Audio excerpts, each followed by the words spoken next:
Hello and welcome back. This is part 2 of online education and the future of schools. To watch part 1, please click here.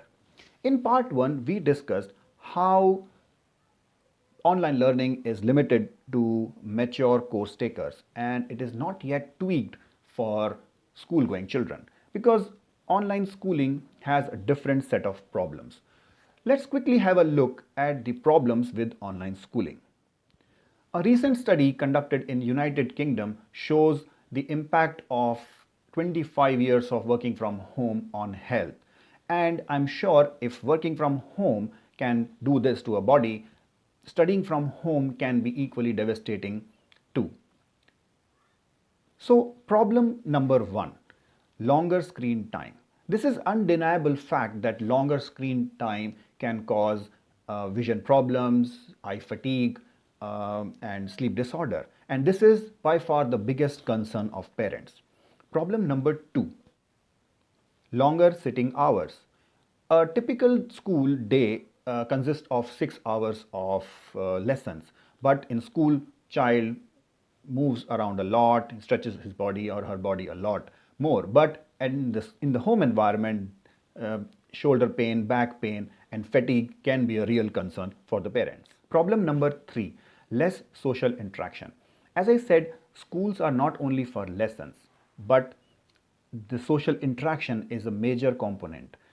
Uh, Less social interaction is the biggest showstopper for bringing school experience online.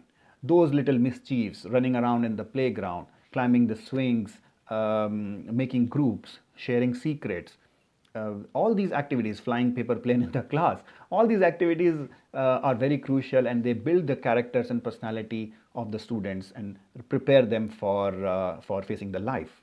Problem number 4, laptop, mobile phones, internet, electricity.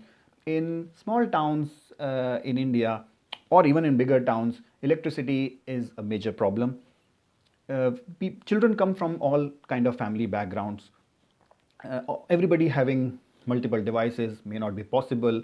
Some families do not have two laptops for two children. Some families have two children, two school going children. Some families have only one or two smartphones and the parent go to work. Children do not have the devices to work with. Those kind of problems are there. Problem number 6, self discipline and monitoring. With the class size of 40 sometimes, it is so difficult for teacher to keep a tab on all the children, whether the child is listening, whether is attending, not attending, is only logged in and not in front of the screen. All these problems teachers are facing. Even parents are also facing this problem. The children are sitting in the room trying to study, but parents do not know whether they are studying or just watching funny videos on YouTube. Problem number 7, assignments and malpractices during exams. While sending assignments and taking them back may not be a big problem, but how to conduct exams will be a big problem, and how to avoid malpractices during the exams. Problem number 8, unavailability of a quiet space for a child to attend online classes. Most of the houses have 2, 3 bedrooms, houses or apartments. They may not have a quiet separate room for every child to attend online classes. This problem has been already started showing up. Problem number 9, privacy concern for video capture. Some parents may have this problem or concern about how the video data is being shared, where it is stored, and how it is being used for video analytics, etc. And problem number 10, teaching tools for teachers. Now, if the teacher have to teach remotely, do they have proper tools, writing pads, digital pens, whiteboards, etc.? So schools administration have to look into that area as well. Does that mean online schools are not possible? Or would people really want it? Well, any new disruptive idea looks impossible or full of problems until it becomes a reality. So if schools have to be online, how we can do it? There are 4 stakeholders in a school. 1, children who have to go to school. 2, parents who want good education for their children and want to see their performance. 3, teachers who want a secure and safe workplace to perform their duties. And 4, administration, who wants to build a reputation and operate a school at a reasonable cost.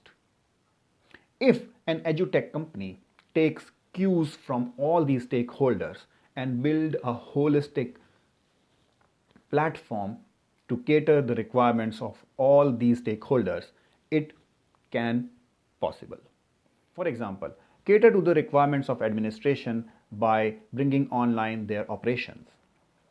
Cater to the requirement of students by giving them login, their lessons, their recordings, submissions, exams, results, even social network, tie-ups with third-party extra classes, extracurricular activities, etc. Cater to the requirements of teachers by assignments, submissions, checking, marks, attendance, etc. And requirements for the parents by putting up results, performance of the student, providing video analytics, how they are performing in front of the camera, how much they are focusing on the lessons, etc. The problems can be tackled by balance of technology and processes. For example, video analytics can be used to monitor the class and measure the absence in the video lessons. Which app is in the foreground or background can also be measured. It can be measured that how long the lesson app was not in the foreground. Long screen time, less social interaction, etc. can be tackled by improvising the teaching methods. In fact, teaching methods have to go to a complete overall makeover. They may start using virtual reality, mixed reality, augmented reality, and that may give students an option to get up, move around in their own space. On 15th July 2020, our own Reliance Jio has launched mixed reality headsets and claimed that Jio Glass can also be used for conducting virtual classes. Jio Glass is making teachers and students come together in 3D virtual room and conduct holographic classes through Jio Mixed Reality Cloud in real time. Giant corporations are coming together to fix the problem of internet access for millions of people. Even if they are doing it for their own profit, the end user is going to get the benefit. Innovation in video recording the sessions and playing them will be an interesting area. The online learning platforms have to integrate with the already existing state-of-the-art video playback technologies with rewind, forward, play and pause. I'm saying this because Zoom recorded videos are horribly slow to play, pause, rewind and forward. To start with, the whole school may not go online for the whole 12 months, but schools may start online classes for 1 or 2 days in a week. Or some schools may want to run both in school and at home classes at the same time to increase their class size. Or who knows that someday entire school may get online. Okay friends, we are coming to an end of the show and it leaves us with two big questions. Number one, are schools ready to ride the wave of online education and e-learning? And number two, are parents and society ready to enroll to the whole online school concept? Will it happen or not? Only time will tell. I'm sure you must be going through these experiences and have a lot to say. Please go to the comment section and post your comments. Let me know what you think about it.